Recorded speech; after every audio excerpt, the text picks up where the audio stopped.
आई भवानीला वंदन करून, शिवाजी महाराजांना वंदन करून, डॉक्टर बाबासाहेब आंबेडकरांना वंदन करून, बाळासाहेबांना वंदन करून मी अशी दोन गोष्टी सांगितल्या आहे.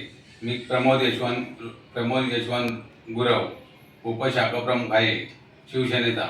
तसंच माझे वडील शिवसेनेचे कार्यकर्ते होते. त्यांनी सांगितले मला सांगितलं की दुसऱ्या पक्षात कुठल्या जायचं नाही, किती पण पैसे देऊ दे, जान जाय लेकिन वचन न जाय. तसंच संजय राऊत साहेब निष्ठावंत आहेत, तसंच कुठल्या पक्षात गेले नाही. तसंच उद्धव साहेबांना अजित साहेबांना सांगतो की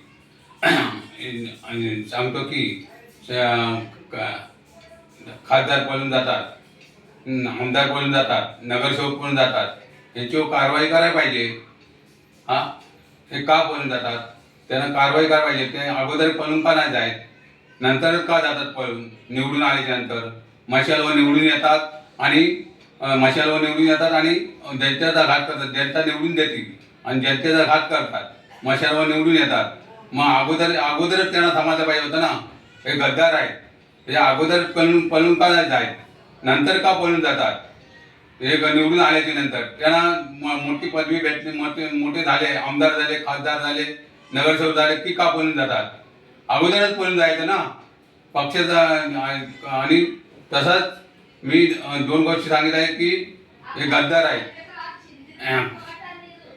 असे गद्दार आहेत की या पक्षातून त्या पक्षात पैशासाठी जातात.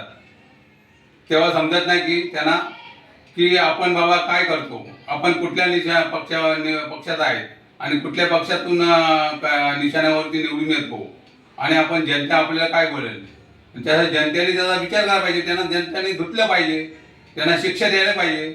आणि उद्धव साहेबांना सांगतो की त्यांचा अगोदर त्यांना तिकीट देताना विचार करायचा की या आपल्याला साथ देईल की नाही. तसंच मी दोन गोष्टी सांगितल्या. माझं भाषण संपवतो. जय हिंद, जय महाराष्ट्र, हर हर महादेव.